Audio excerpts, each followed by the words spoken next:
אנחנו מציגים כאן בכנס החשוב הזה את פרויקט פרידברג לחקר הגניזה.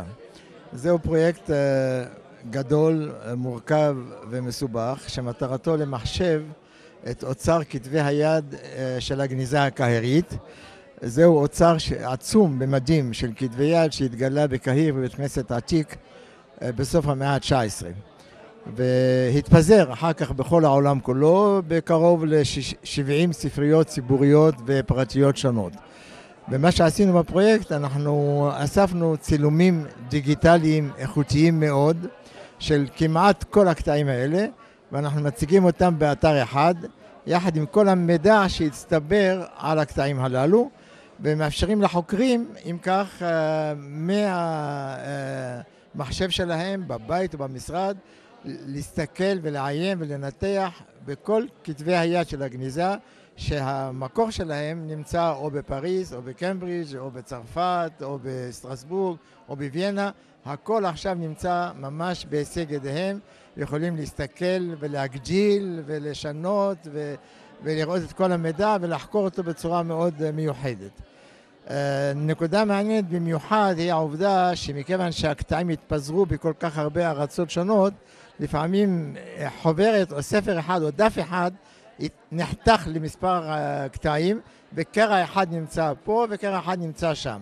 והיום באמצעות המחשב יכול החוקר לעיין בקטעים כולם בבת אחת ולנסות לשחזר מהם כמו בפאזל ענק את הקטע המקורי כמו שהיה כשהגניזה התגלתה באותו בית כנסת עתיק בקהיר. תודה.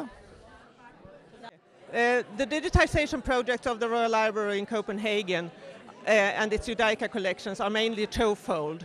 First of all, to make available online the digitized manuscripts from our manuscripts collection, which comprises approximately 400 items.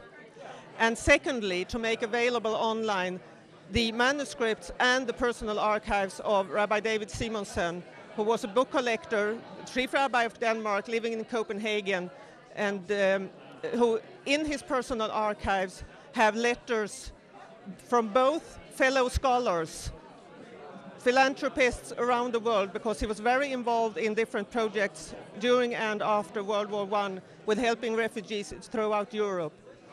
But also his personal correspondence with friends, and many of them are identical with his scholarly contacts.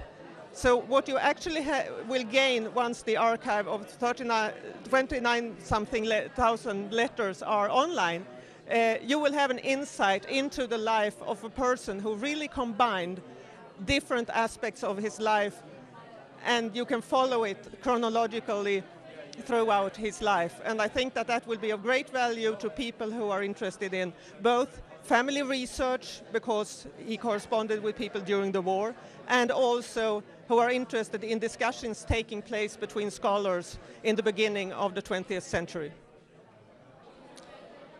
DigiBaeck is about German-speaking Jewish history and culture in the modern era.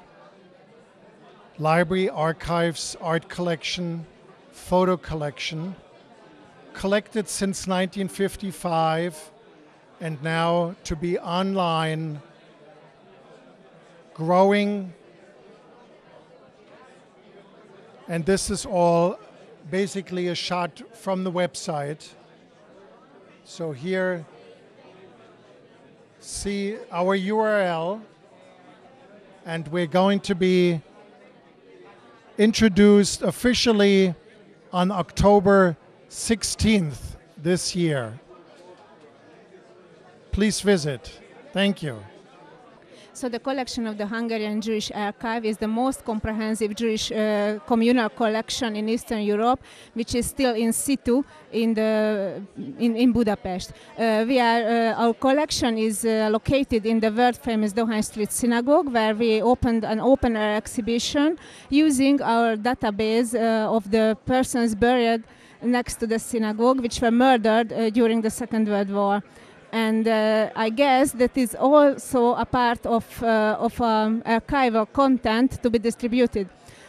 And our next efforts went to being visible, because I guess that we have to justify our being and to show for our taxpayers that what we are doing and what we have in our collections. And you can see on the handout and on the website our most and best documents, the oldest, the saddest, the biggest, and the smallest. And you can examine every papers and every sheet of papers which we publish on our website.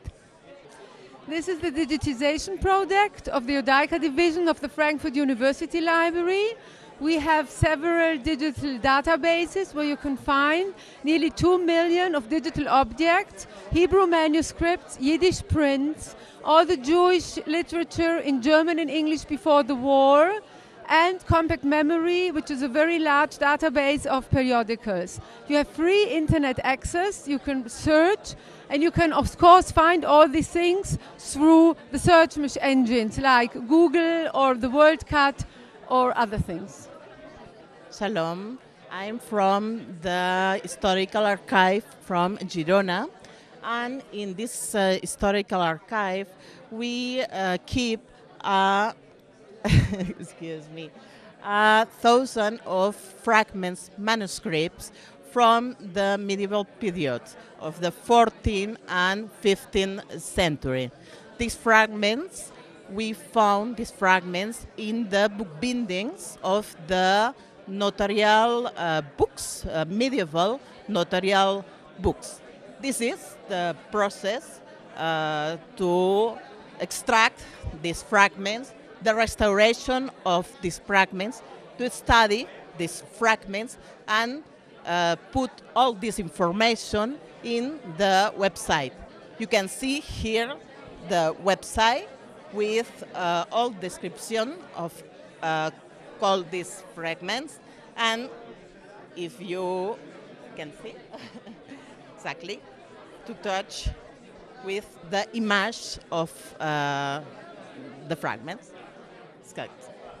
Well, you can study with in Archive of Girona, but you can study all this material in the web. In the next month, we put the translation and the transcription of these documents in the web. I think it's very interesting for the historians and for the linguistics, because all these fragments are in the Catalan Aljamia, exactly, in Hebrew characters, but more of them in Catalan. Well, I think it's interesting for you. Thank you. Okay, good evening and thank you for coming all. This project describes 3 ongoing projects that we are developing in IWO. The major backlash in our collection is that the collection was bombed in year 94. For that reason, we passed over 10 years stabilizing the collection. The collection was saved by a group of volunteers, and now I can say almost 10 years ago, the collection was stable, and we started developing digital and collaborative projects in order to improve the accessibility for the records, but mainly as a preserving project, a project of conservation, and also as a way of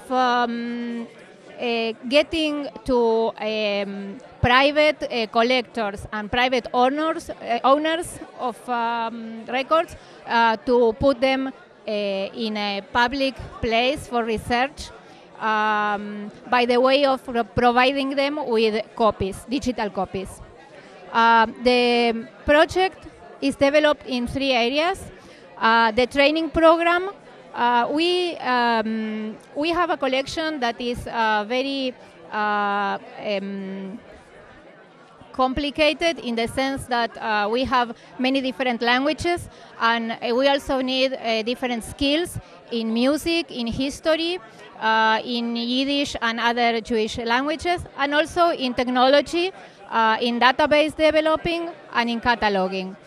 So what we implemented from various years ago is a team that will meet every 2 weeks, and we will have also a space to bring on questions and to coordinate the volunteer and the team work, and also training opportunities.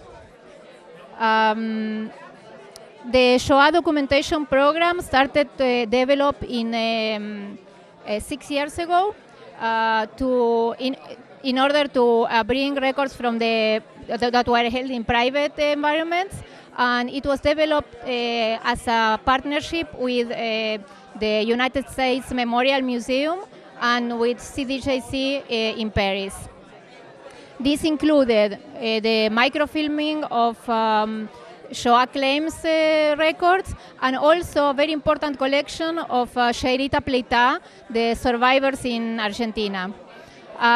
Our digitization program is our newest program, and we are very proud of this program because it is really a different way of seeing partnerships. We developed a partnership with a private company, a leading company developing